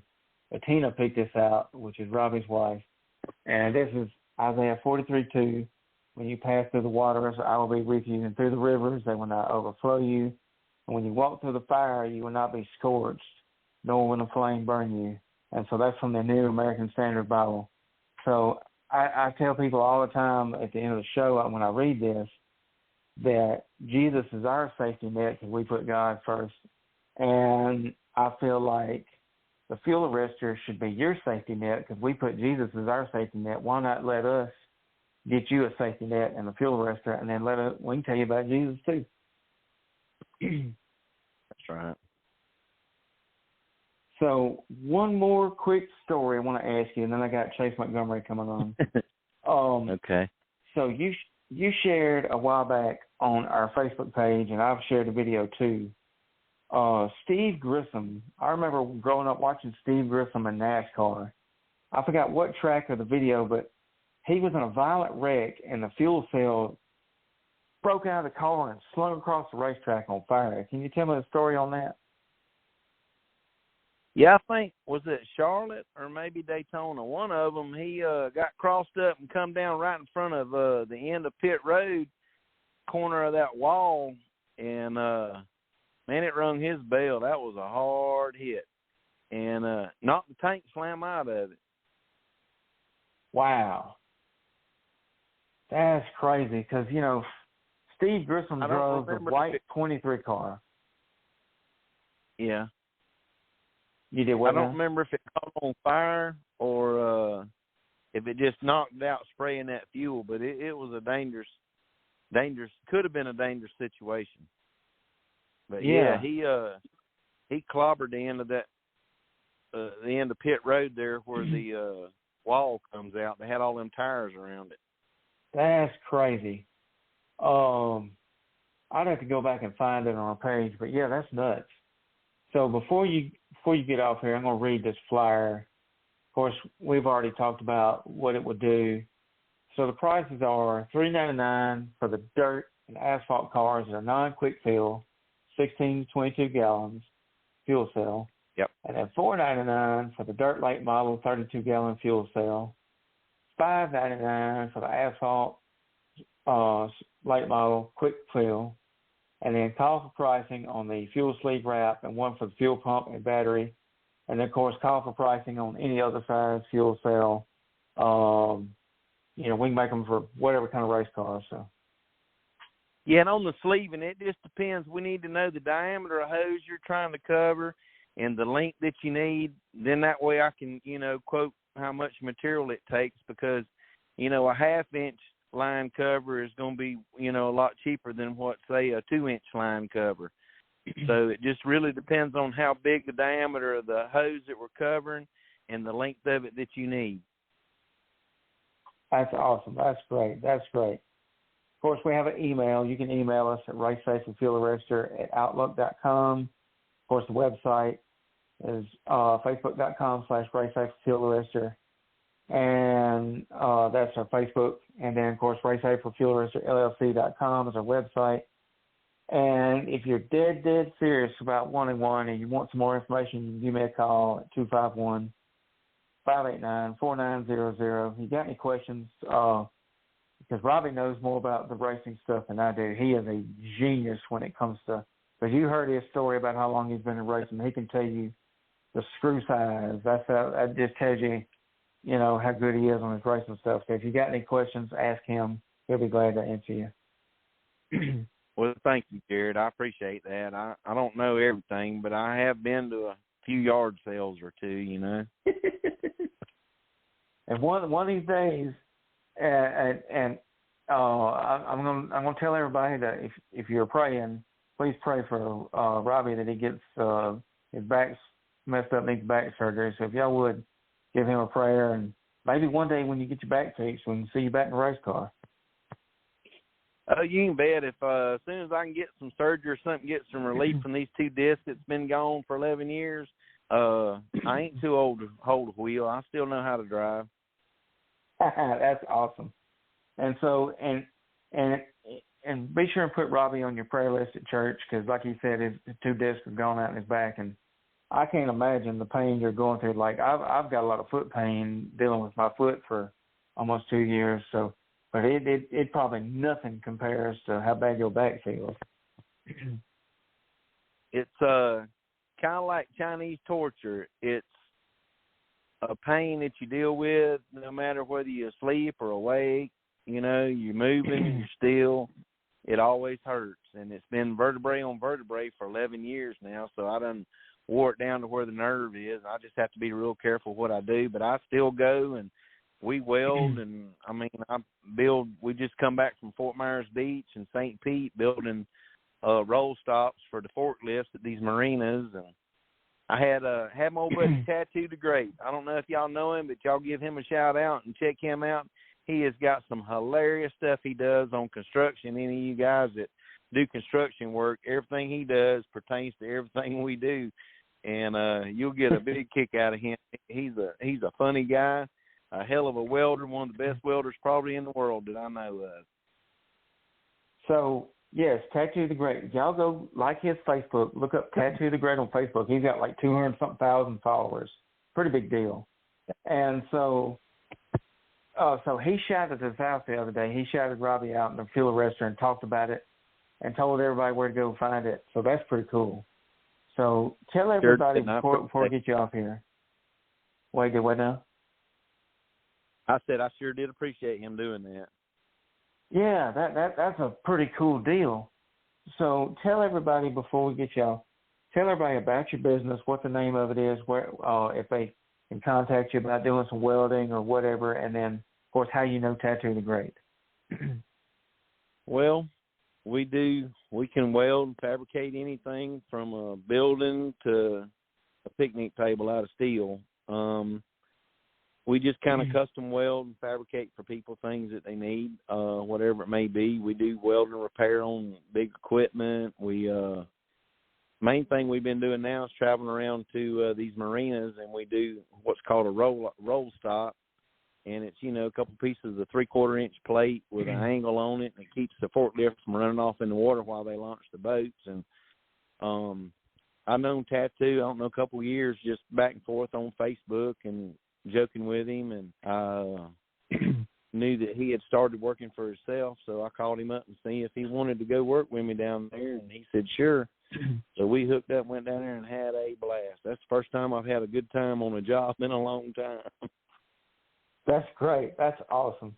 So what is the name of your business? The name of my business is Robert Johns Industrial Services.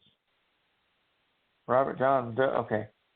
So you want people, if anybody has any business, you want them to message you on Facebook or call you? Or they can call me on my cell phone. It's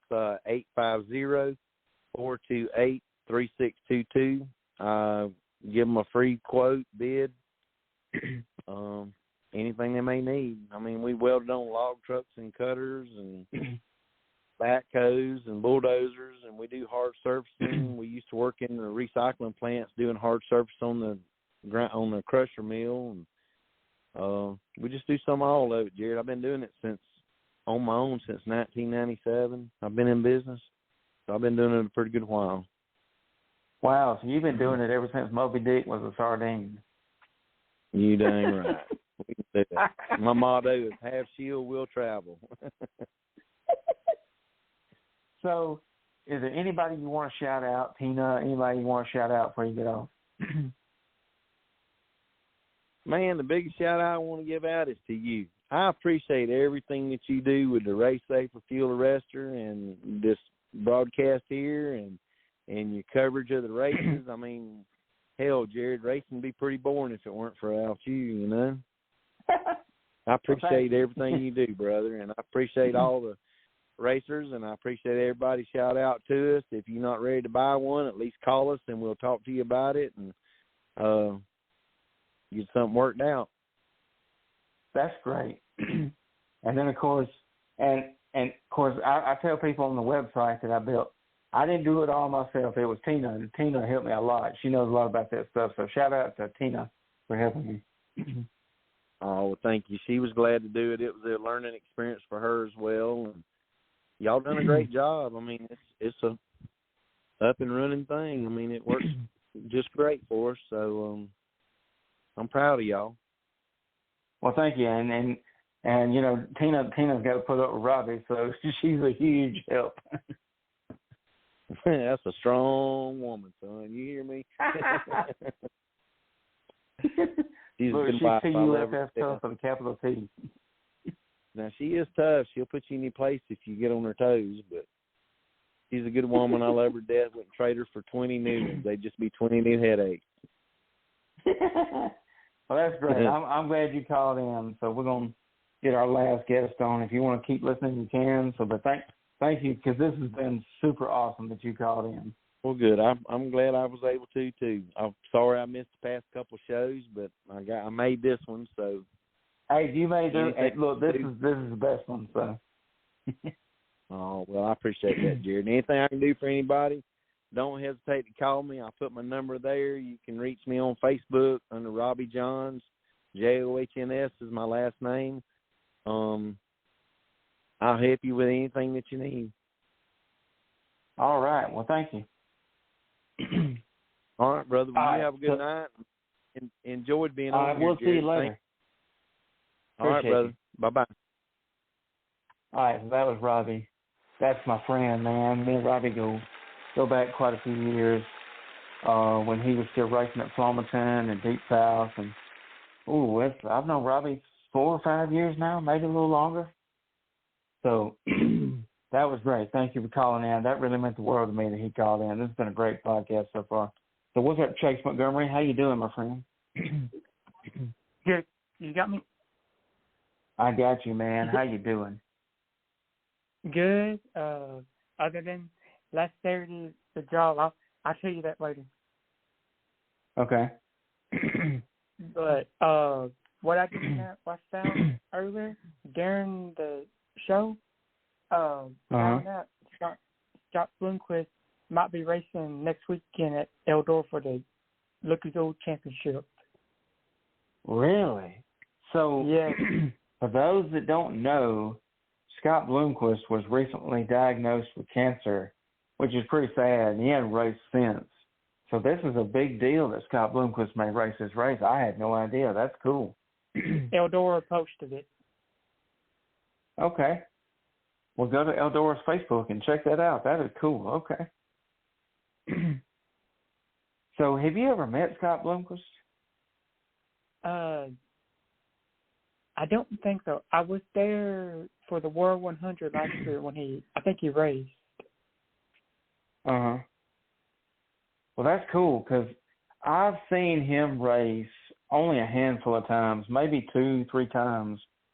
And I've had a chance to meet him. I just never did. I was always busy, and then I was always kind of a little nervous going around because, he's a big deal. He's got like close to 1,000 wins in his career in dirt racing. He's one of those guys, kind of like Robbie. He could win a race backwards blindfolded.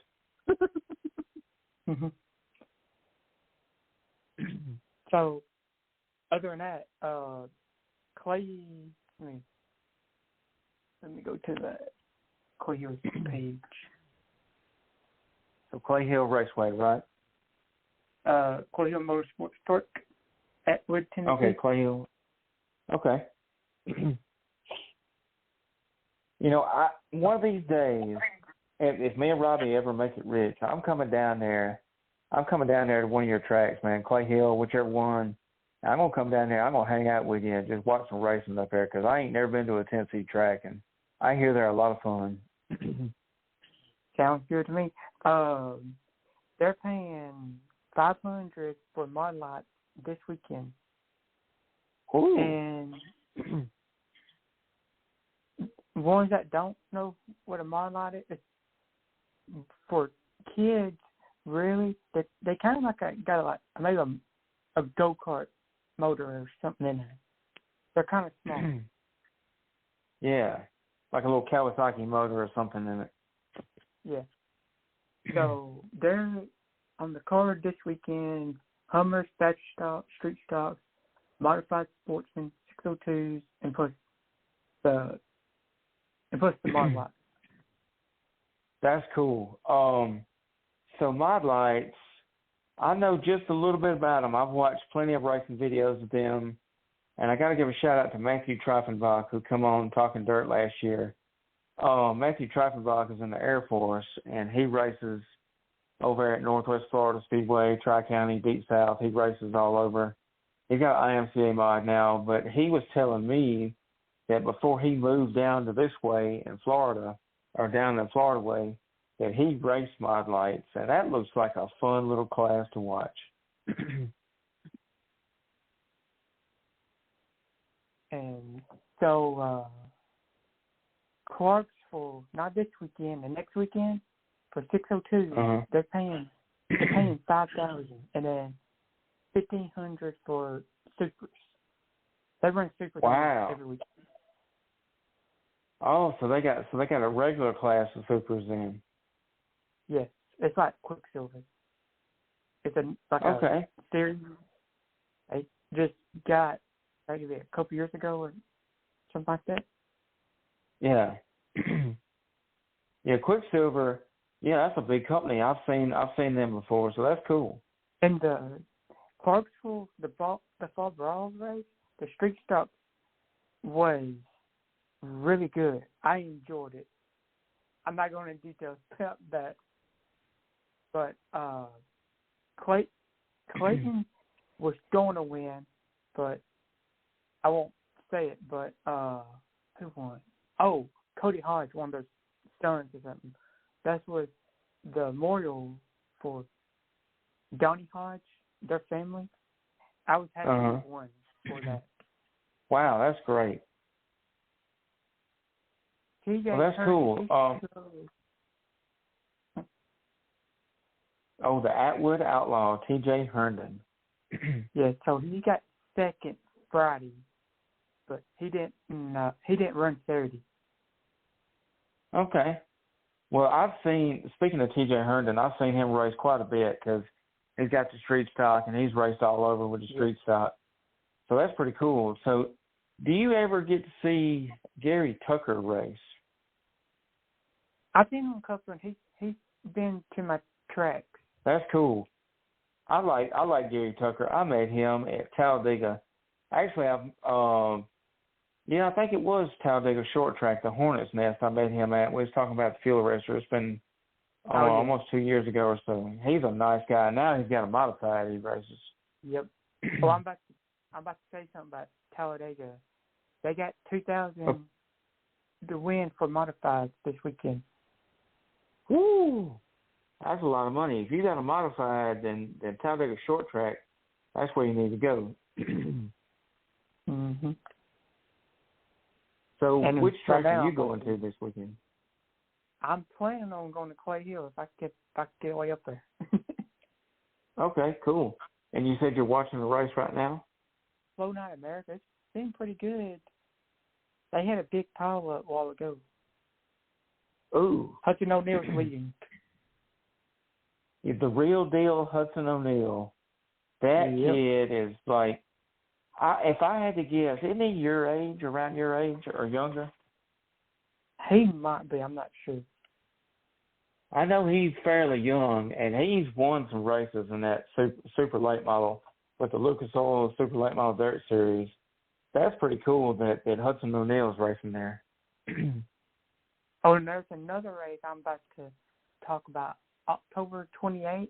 This is a motor race. It's at Thunderhill. The street stock is 5,000, and their factory stock is 2,000, and I think the 602s are 2,000. Wow. Man, that's awesome. Mm-hmm. Oh, so I done a podcast Tuesday night. So any drivers want to be on it 7 o'clock, I can do it any day, whatever works for you. So any drivers that want to be on the podcast, come my way. Send me a message on Facebook or whatever. Yeah, that's cool. I hate I missed it. I was doing something. I tuned into the first part of it and didn't get to finish it because I was at a meeting, I think it was. But that's cool that you started a podcast and Chase, man, me and Chase become good friends, and he's somebody I think highly of. And I finally got to meet you at Magnolia at the home of the Black Ice. And that's cool you started doing a podcast. And another cool thing I forgot to mention is that my buddy Artie, owner of Southern Dirt Track Report, he got Chase to join our team, the Southern Dirt Track Report. So whenever Artie gets it set up to where Chase is on the page, he'll be able to share his local tracks races to promote them. And then another thing cool that Artie mentioned today, if you wanted to do it, if you wanted to go live on our page on Facebook on the Talking Dirt show, and then you could interview some drivers on there too if you wanted to, then you'll have two platforms you can. And so hopefully he'll get that figured out. Yeah, because he was dealing with a password or something. Is why he hadn't got it set up yet. He's trying to fix that. But when he gets that fixed, he'll get you on there where you can post on the page, and then you can make individual posts. You can. And one thing I like to do on my post when I make a post on there, I like to put my name at the end of the post. That way they know who shared the post and who it come from. And then like whenever he gets it set up to where you can go on there, you can go live on there for the Talking Dirt show, and then you can have as many drivers as you want to interview on there. You can go an hour or whatever, like you did the other night, and you can interview them. And I think that'd be cool because you can get a big platform.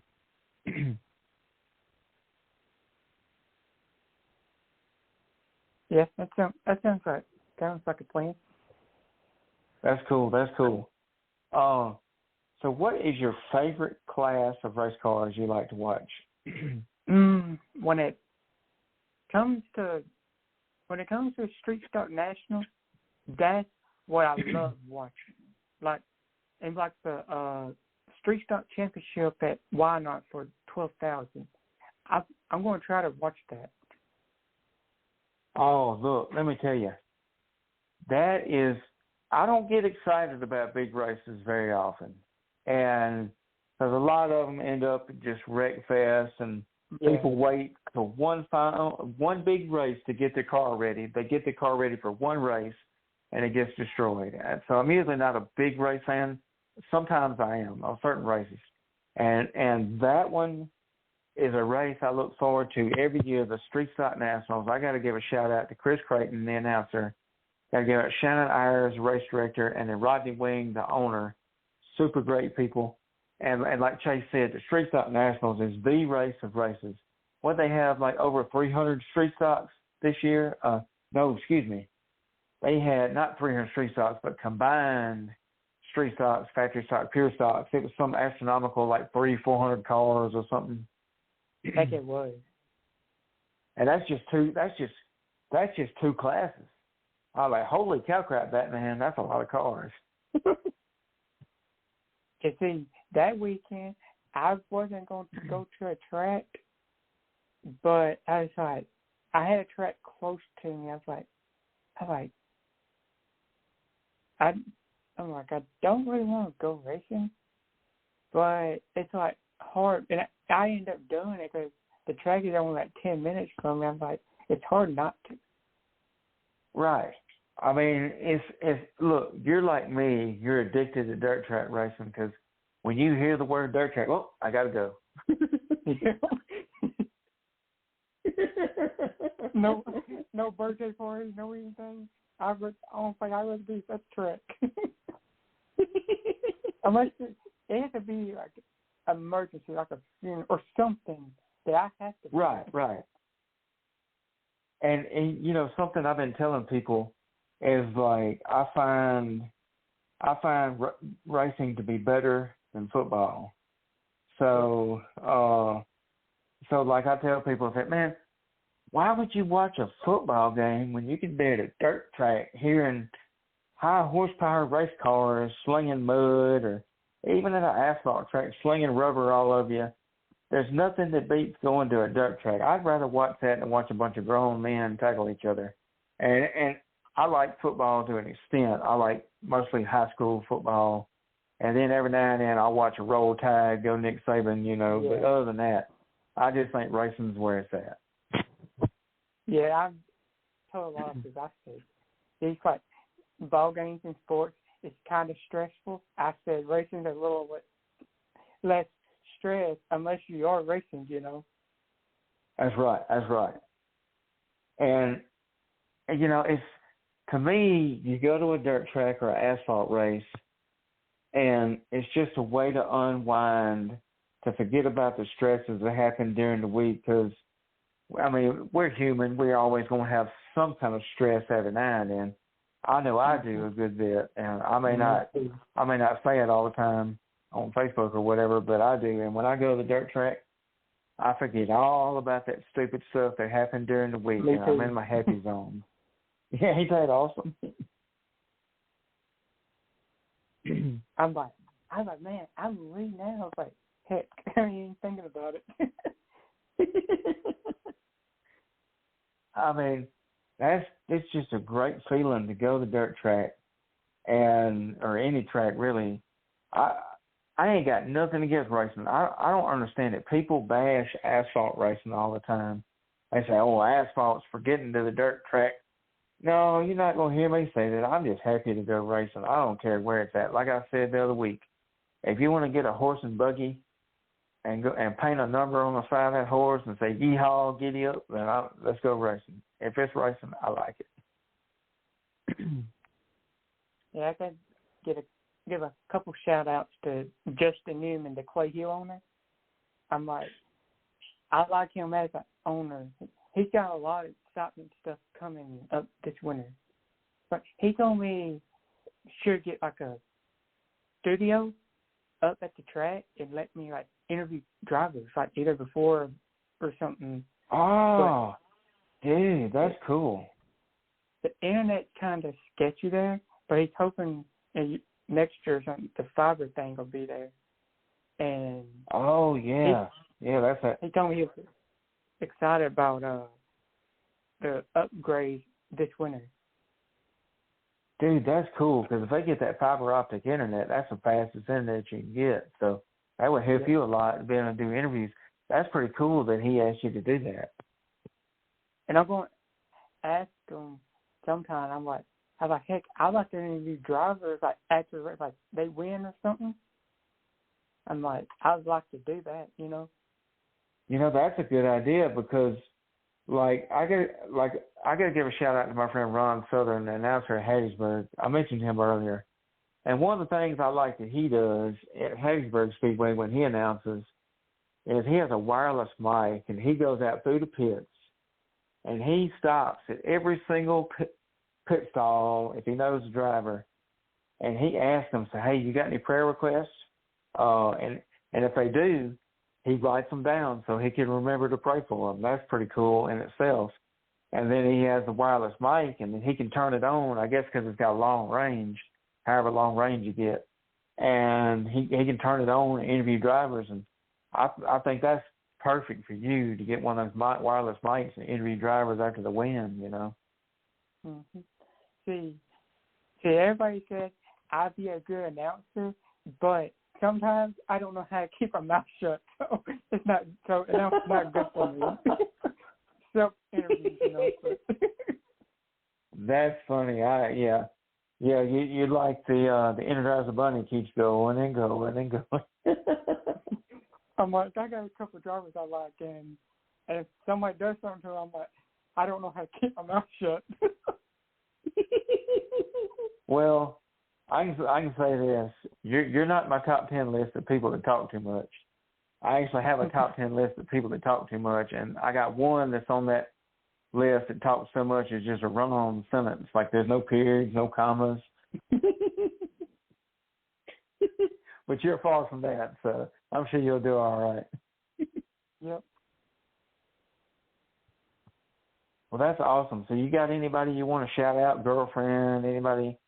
I'd give my girlfriend a shout out, and thanks for her come and watching last Tuesday, and everybody that did come watch. Thank you, and her dad, Matt White, the Corinth promoter, for telling me good job, and everybody too. And wow, Joe Russell, the Camden owner's son, for coming on my podcast for the interview, and Charlie Rahal.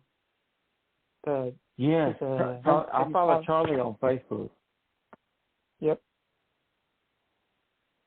And you know, Charlie's thing is, I've never personally talked to him or met him, but like I like he's in a wheelchair, and I like his post. He says racing for those who can't, and he's in a wheelchair and still races a dirt late model.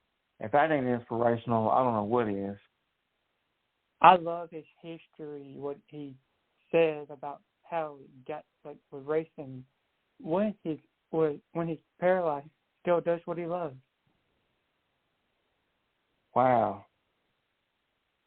So he must have gotten a wreck. Is why he got. Yeah, I think so. Yeah. Wow. Man, and that. So how does he get in his late model car?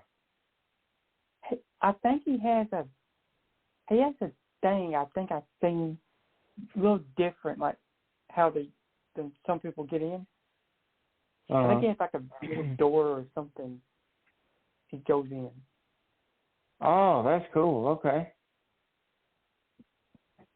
That just goes to show you, like I see his posts all the time on Facebook, and that goes to show you just because you're in a wheelchair or have this and that, man, you can look at him and that'll show you can do anything, you can accomplish anything, because if he can race a late model being paralyzed on the waist down, man, that ought to, and he's won some races too.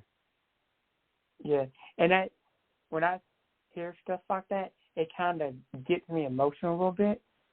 Yeah. I feel bad for him at the same time, but I'm glad he's getting to do what he loves. That's right. And you know, if I ever meet him, I ain't gonna lie, I'll be like you. I get emotional just meeting him and hearing his story. Because I ain't gonna lie, that'd be a touching story to hear. And so y'all can go back and watch the replay on Chase's Facebook to hear that. But wow, that's cool, because it goes to show you that, like the Bible says, you're not promised tomorrow, anything can happen.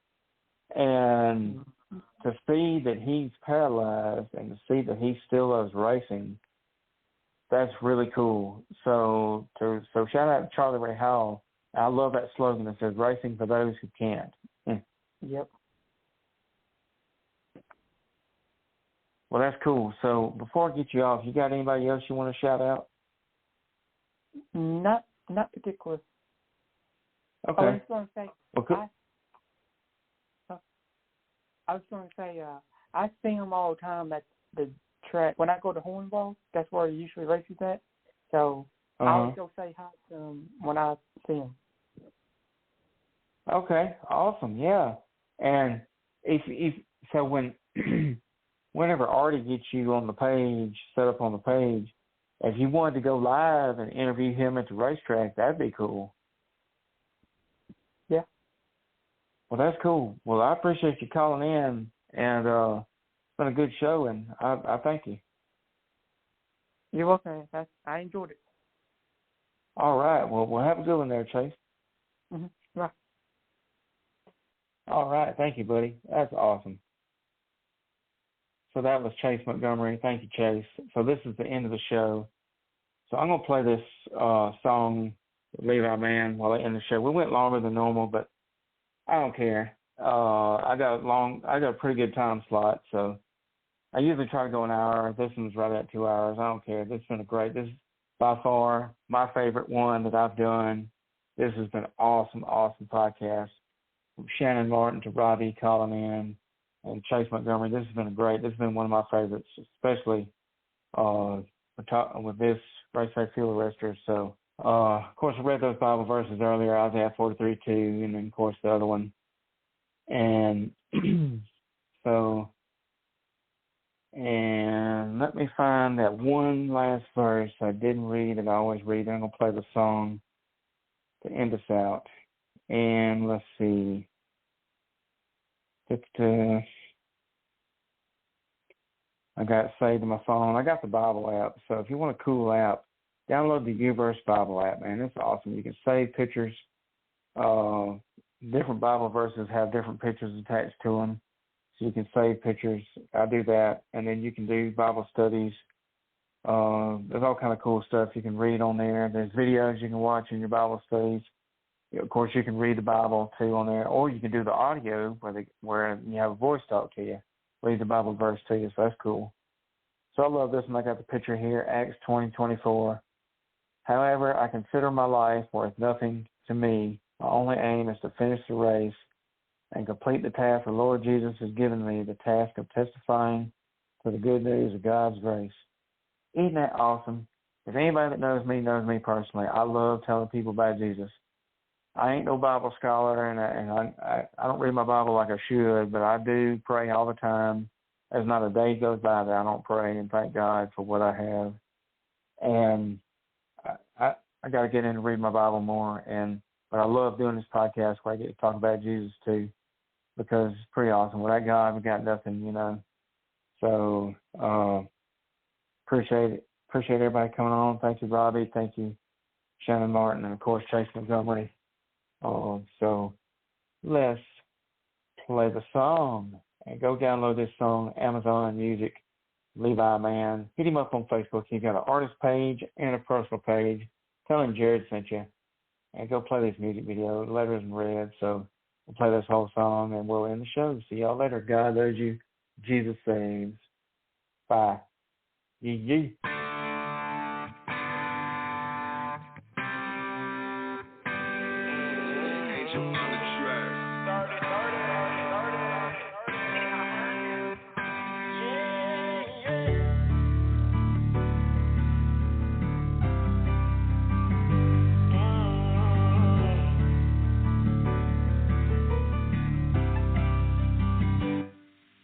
When I'm running in the night and I can't see the light and I don't know where to go, I just get my feet to God and He shows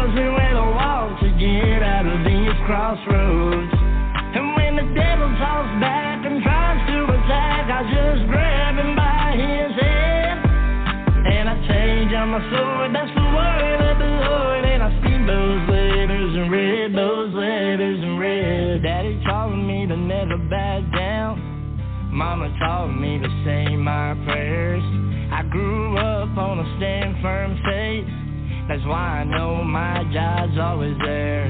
I never talk back, I just walk forward. I'm not a perfect man, that's why I praise the Lord. Because it wasn't me that got me out the woods. It was the only one that I know who could. A lost soul on a broken road. I had a mule I could choose. So you better tell the devil step back when the Lord turns me loose. When I'm running in the night and I can't see the light and I don't know where to go, I just give my fear to God and He shows me where to walk to get out of these crossroads. And when the devil talks back and tries to attack, I just grab him by his head. And I change on my sword, that's the word of the Lord. And I speak those letters in red, those letters in red. Grandpa said the day that he died, loved God with all he had. And he passed that dream down to me. That's why I praise him with all I have. I tried to run away, but I don't run today. I'm walking by his side. And I was all astray until he took it away from the thief in the night. These streets got a story to tell in every mile that they've been. But every mile had a lesson that I learned, and I'm never going back again. When I'm running in the night and I can't see the light and I don't know where to go, I just give my fear to God and He shows me where to walk to get out of these crossroads. And when the devil talks back and tries to attack, I just grab him by his head. And I change on my sword, that's the word of the Lord. And I speak those letters in red, those letters in red. Those letters in red.